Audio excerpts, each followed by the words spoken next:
We begin today's show in Texas.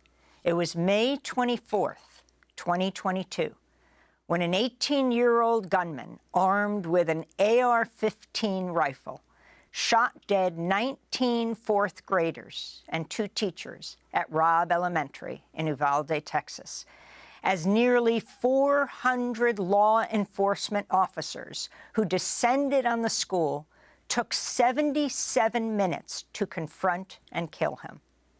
Now the Justice Department has issued a scathing 600-page review of the massacre.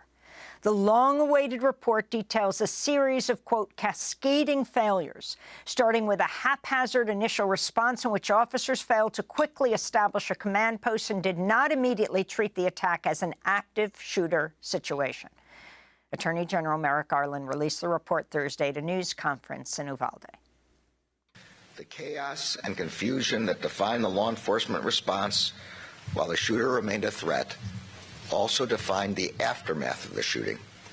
For example, surviving victims, some with bullet wounds and other injuries, were put on buses without being brought to the attention of medics. Some families were told that their family members had survived when they had not. And victims, families, and community members struggled to receive timely and accurate information about what had occurred at Robb Elementary. Parents of the Robb Elementary School mass shooting victims gathered Thursday to respond to the DOJ report. This is Kimberly Rubio, the mother of Lexi, one of the 19 children killed. I hope that the failures end today, and the local officials do what wasn't done that day, do right by the victims and survivors of Robb Elementary, terminations, criminal prosecutions. And our state and federal government enact sensible gun laws, because Robb Elementary began the day an 18-year-old was allowed to purchase an AR-15. Also at Thursday's news conference in Uvalde was the attorney Josh Koskoff. He represents the Robb Elementary victims' families. How did this 18-year-old kid even know enough to know how to equip himself in this way? What happened? What are the means by which gun companies are marketing these weapons to our children? How are they reaching them? Where's the role of marketing and the gun companies in this report? There's no fault or investigation whatsoever. Just 3 weeks into this year, there have already been at least 2 school shootings in the United States. For more, we're joined by Democratic Texas State Senator Roland Gutierrez, whose district includes Uvalde. He's running for U.S. Senate for the seat currently held by Republican Ted Cruz.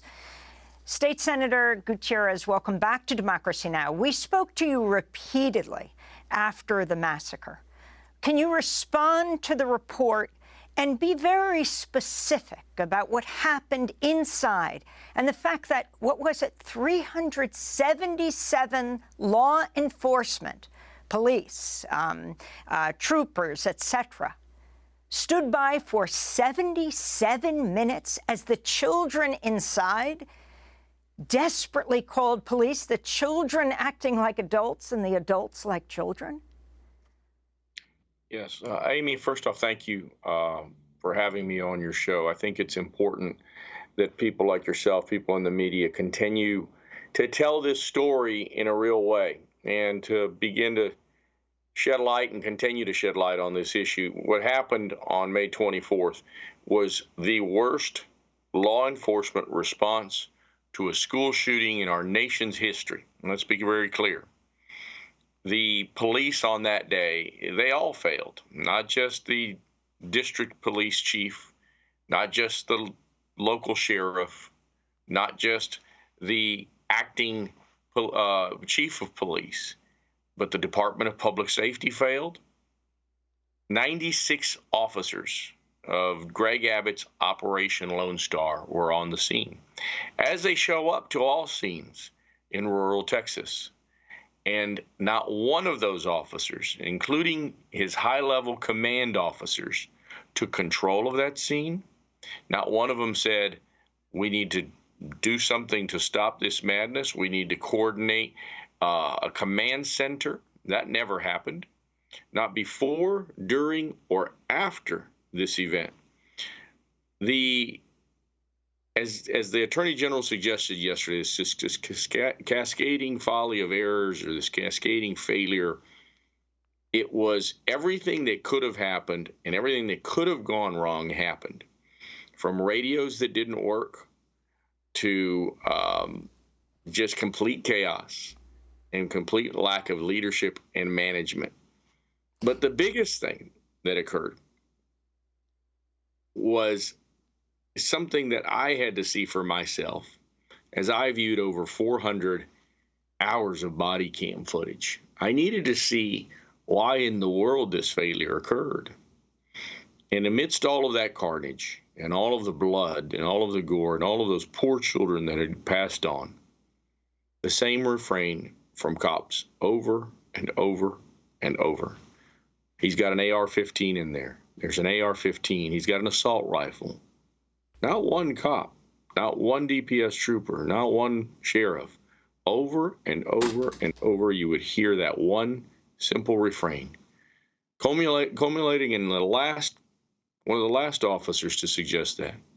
He said, I don't want to die today. Specifically, he said, I don't want to get clapped out today. The children certainly were more brave than the police. Even though I've seen all of this, and even though all of this is, for me, now 20 months in the making, even yesterday I learned something new that I had not seen on my body cam footage. The fact that one officer yelled into that room, if there's anybody in there, let us know. The child cried out, said, I'm in here. The gunman went back into that room. 4 shots were fired, and that child was killed. What occurred on that day is something that we should all continue to talk about, because these incidences don't happen in a vacuum. They don't happen in 12 minutes, as is the national average. The fact is, most do, and most do get resolved in those 12 minutes. That's not what happened here in Uvalde on that day. What happened was extreme failure. What happened was cowardice. What happened was that cops knew that this guy had a gun that they were afraid of. And that is why policymakers in the state of Texas and in the United States need to do something about this particular gun, because the damage it makes and the ease by which it kills is astounding and profound. And we must stop it. And we need an assault weapons ban in this country once and for all. State Senator Gutierrez, you have described the children, and, you know, media doesn't show dead children with their faces blown off. And I really hate to say this, but unless we're very direct and graphic about what an AR-15 does, people can continue to say, you know, one weapon or another, whatever, it's the person, not the weapon. Tell us what an AR-15 does. Oh, it's quite different, Amy. It's quite different. In the first barrage, as the gunman enters in, when you're looking at it, and I think the public has seen this image, this video footage of him going into the classroom, and then you don't see him anymore, but you hear close to over 100 rounds just go off in a span of a minute plus. He's going into the first room. He kills every child in that first room. No survivors. Leaves only the teacher, who he thinks is dead. That teacher was alive and has survived this event. Goes into the next adjacent room and just sprays that room. Those kids died like we trained them to die. And it sounds horrible. But these kids have grown up with a different kind of anxiety than you and I did when we were growing up. For me, we had fire drills at school. There were no active shooter drills. And for some Some people that are older, they might remember the old nuclear bomb drill. You'd get under your desk. These children grow up with a very specific set of instructions that they practice month after month after month. Shut the lights off. Close the curtains or the blinds. Go in the closet if there is one. And if there isn't, huddle together as best you can. In that second classroom, there's two piles of kids. Teacher draped over each one, trying to save their children, trying to shield them from all of this madness. One teacher dead, one barely living. Most of the kids in that classroom dead.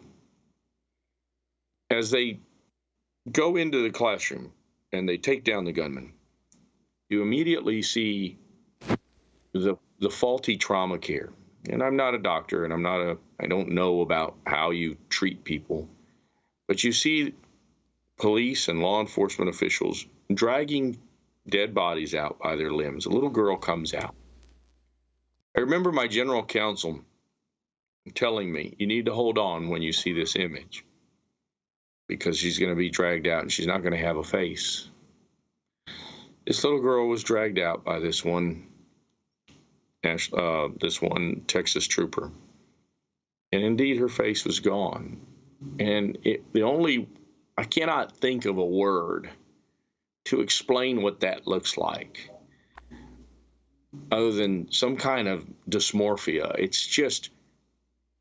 It doesn't look like a face anymore. It's just blood and bone and deep red blood and carnage like you cannot believe. The worst movie you've ever seen in your life, horror movie multiplied by 1,000. The whole classroom full of blood, full of smoke. This little girl, just completely gone. There is a surviving young boy. I won't mention his name. His parents are friends of mine. And that little boy talks about his girlfriend. He told this story to his parents, told this story to his therapist. A little 9-year-old girl sitting in the desk next to him. All he can remember, and this boy was shot as well, he survived. And all he can remember was lying on the ground, looking at his friend. And all he can remember is teeth all over that floor.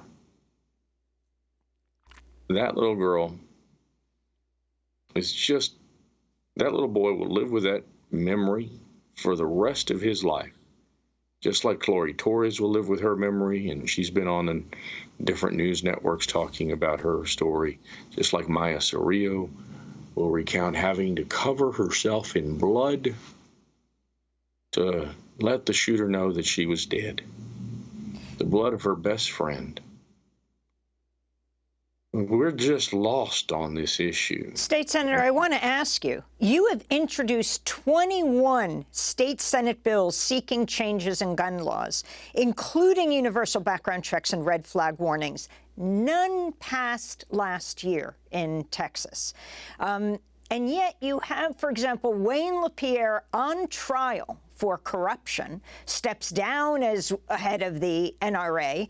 He famously said the only thing that stops a bad guy with a gun is a good guy with a gun. The NRA, at its weakest point ever, how is it possible that an assault weapons ban isn't something that is embraced fully by Democrats, not to mention many Republicans?